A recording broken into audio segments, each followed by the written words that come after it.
welcome back to the Beauty Authority. I'm Tatiana Bido, NewBeauty's Director of Aesthetic Content. And today I have with me our special guest, Lindsi. Hi, Lindsi. How are you? Hey, I'm great. Thank you so much for having me. We know facelifts are getting younger, and Lindsi is 41 years old and a patient of New York facial plastic surgeon, Dr. Sam Rizk. And Lindsi, you've recently had is it a lower facelift? Yes, I had a deep plane lower face and neck lift and nose revision. So what was 41 is young. We usually think of facelift patients being in, like, their late 60s, early 70s. What made you decide to have a facelift, and what was bothering you? Yeah, I would say that I think it might sound young just because typically we don't see women, or we do and no one's really talking about it, but I've decided to share my story. So I do think it kind of has this connotation that it's more for like an older type of clientele or patient. But I think the younger girlies and the moms, like postpartum especially, are looking to do something like this. This is just like a tummy tuck. This is just like getting your boobs done. What's the difference, right? Surgery is surgery. You want to do something for you. And Yeah. that's why I went to Dr. Risk. I went through a lot with both my pregnancies. He did my first nose 8 years ago before I got married. After I had my second baby, I always knew I would go back to him for that. And then in our consultation, I had other concerns, which was the laxity and loss of that in my neck.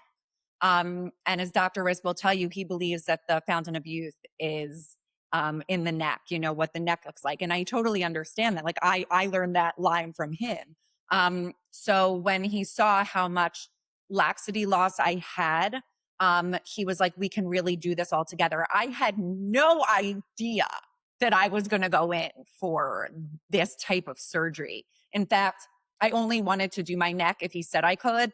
I didn't know about a deep plane, lower face and neck. Like I didn't even know what that was. But I swear, but my whole trust is in him. And I've just known him for literally like 20 years. He's known my family and performed surgeries on my family. So I've just known him for a long time. And it wasn't a question whether I trusted that he could and wanted to do this for me. Well, I'm in my late 40s, and I think this is something we are talking about in this age during this decade, because you're noticing, so many changes here in your profile, in the neck, under your chin, and it's something, there's no cream that's going to put everything back where it was.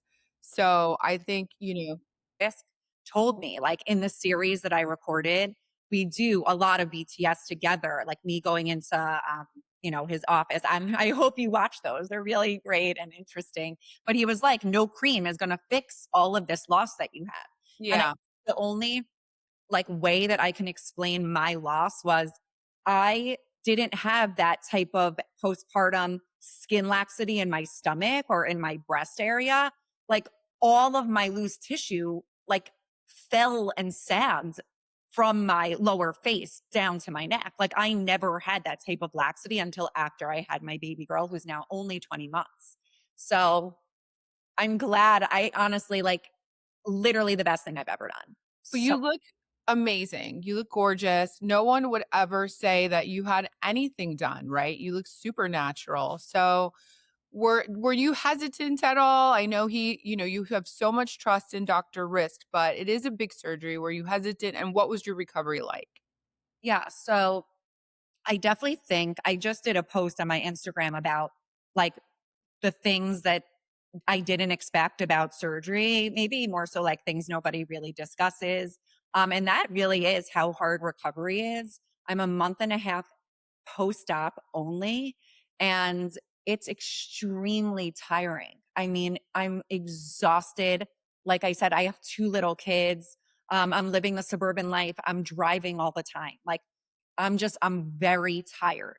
So I know they say like anesthesia can linger, for a few weeks, but then, you kind of, your body is working overtime to heal itself and to just recover. And that alone is just very, very, very time consuming and takes a toll on the body.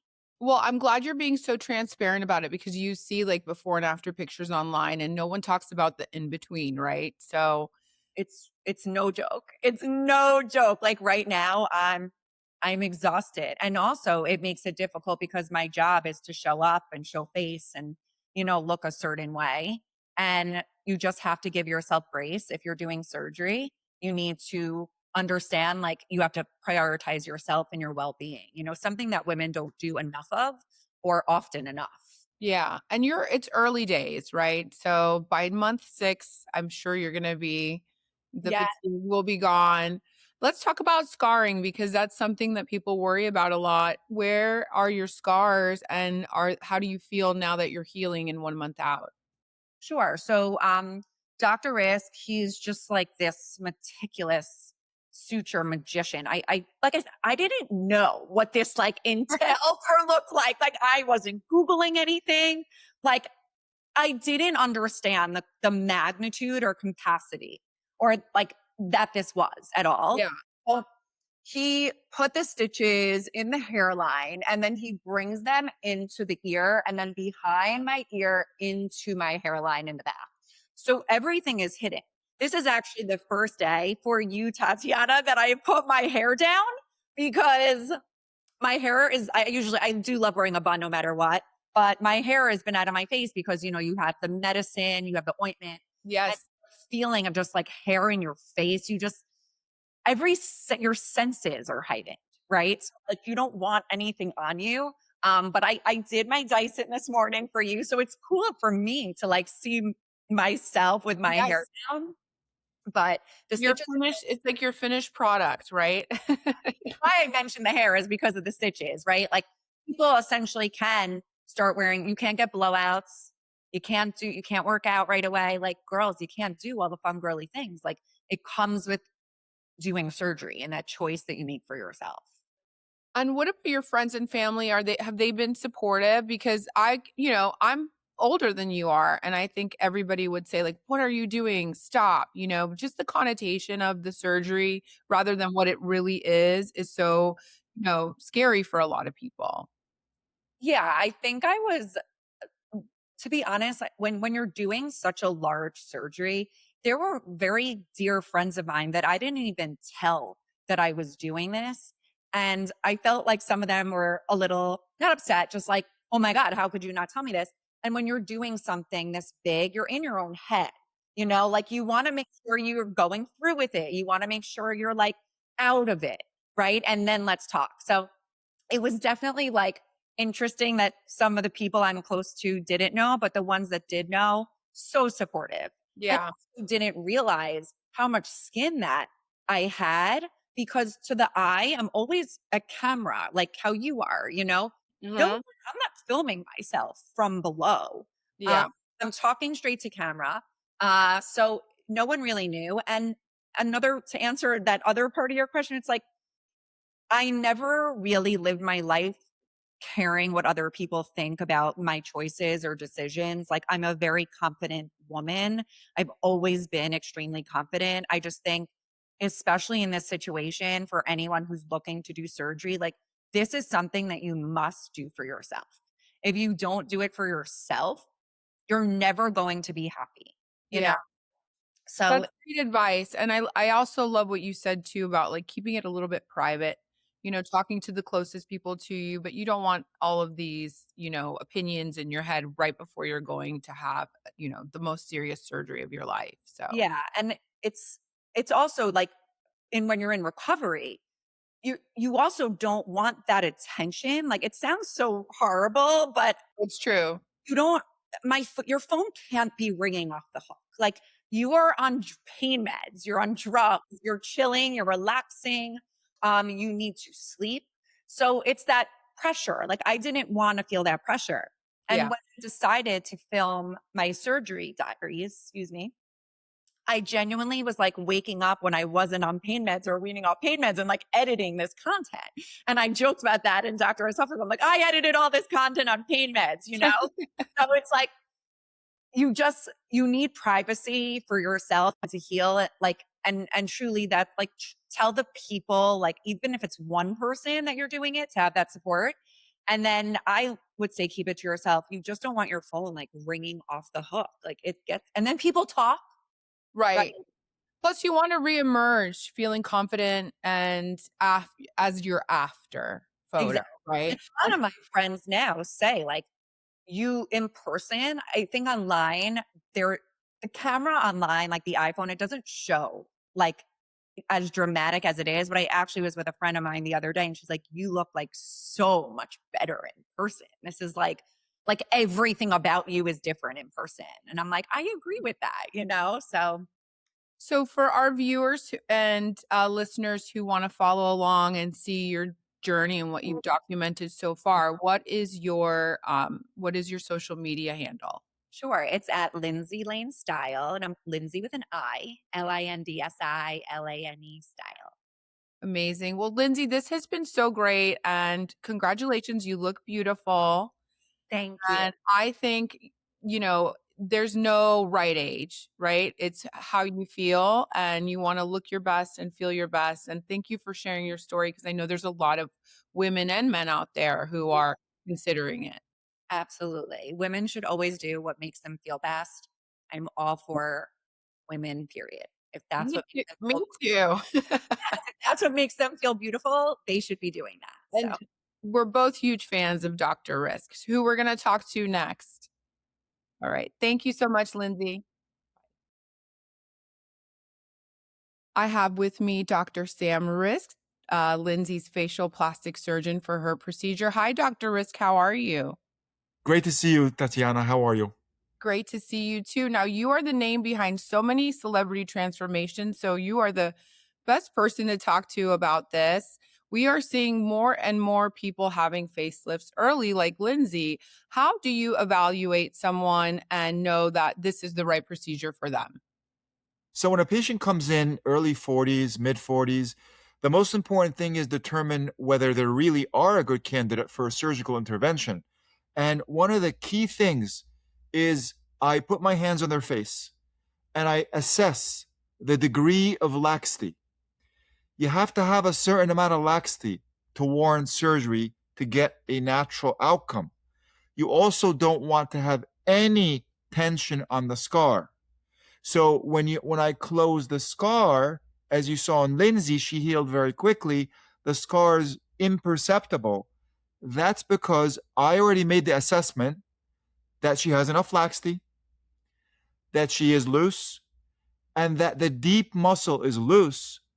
And to get the natural outcome, I use a deep plane approach. Now, why do I choose a deep plane? A deep plane creates a natural result because it doesn't separate the skin from the underlying muscle. It lifts them together. So you preserve the blood supply to the skin and you don't thin out the skin and you don't get that stretchy, pulled look. Yeah. Some patients are candidates for other types of lifts. I was just going to ask you because we hear about deep plane in the media so much that it's become sort of like a buzzy word. Is that the best technique for everyone? No, I customize my facelifts depends on the degree of aging. It depends on what the patient needs.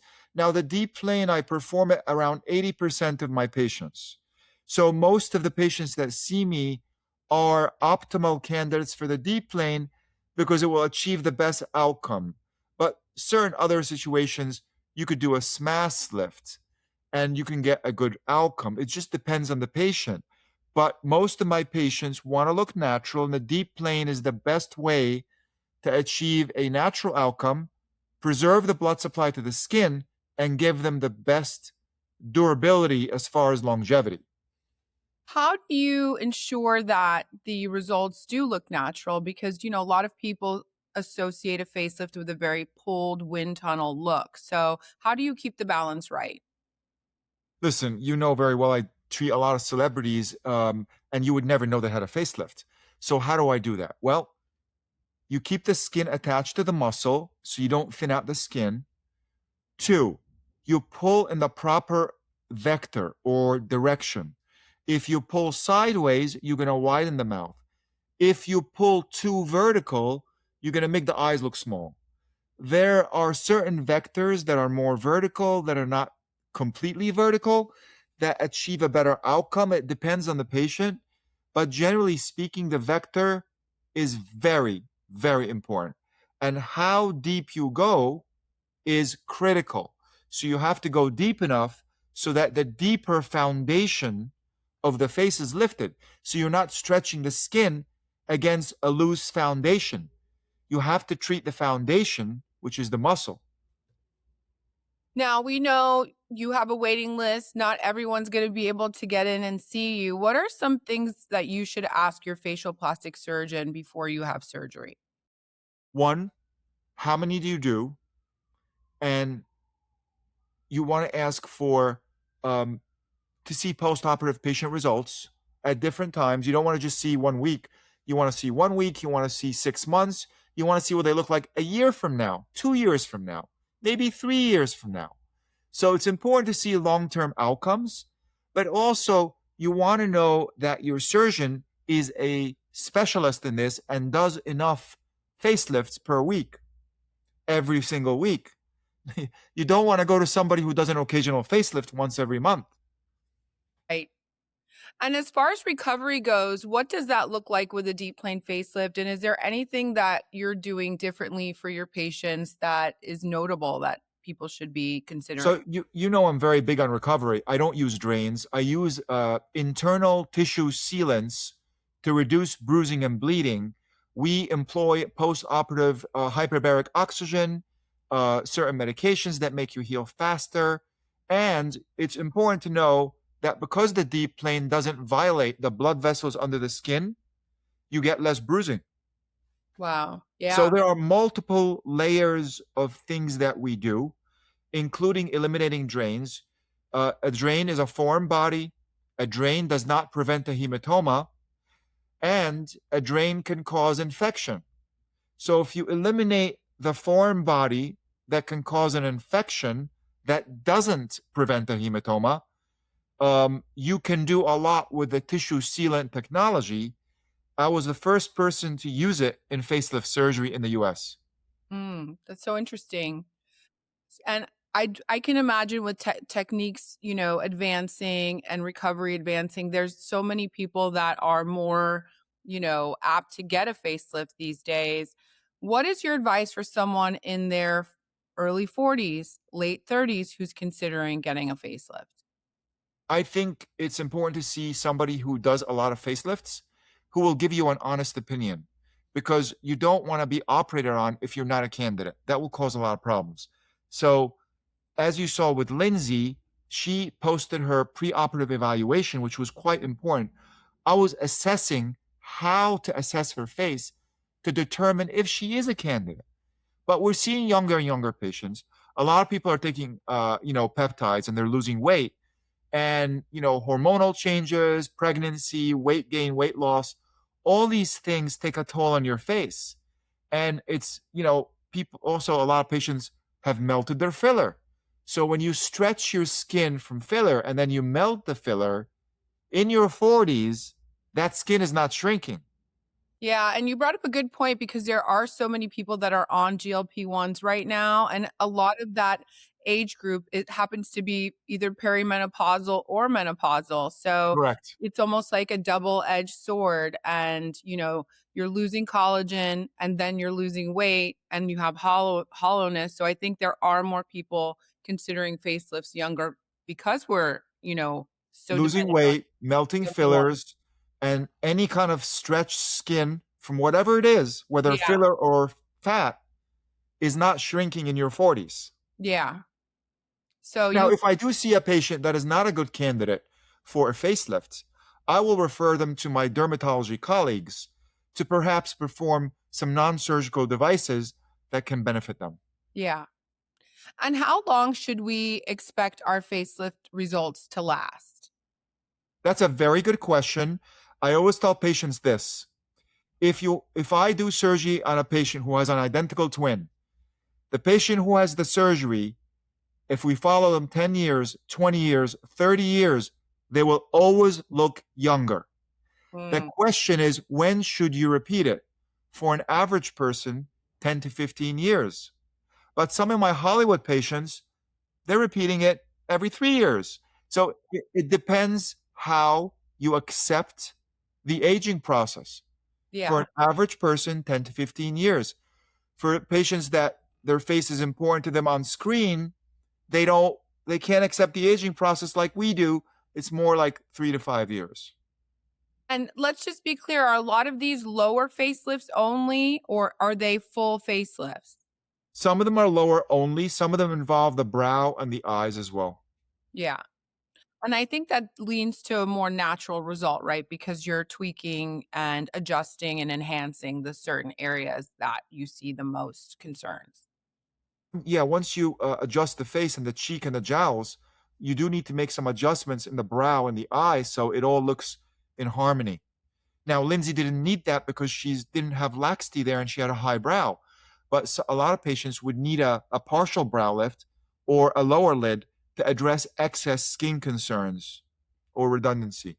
And then one last question. If you do in your earlier, late 30s or early 40s get a lower facelift and you don't address the neck, can you address the neck later on? Generally speaking, you can, but I rarely see that because I see neck laxity occurring with a lower facelift. Okay, so it's all included. Yeah. You know, the neck is the fountain of youth. The jawline is the fountain of youth. That is the number one fountain of youth. Yeah. Once that goes, a person's age is pretty evident. So I think my facelifts focus more on the jawline than the nasolabial fold. I get quite an improvement in the fold, but my focus is on the rejuvenated jawline. Amazing. And we all want that, right? Yeah. Wonderful. Well, thank you so much, All right. Dr. Risk. This has All been right, Tatiana. very Oh, this is enlightening. great. I'll let you go perform more Okay. facelifts. Thank you. Bye-bye. You so much. Bye.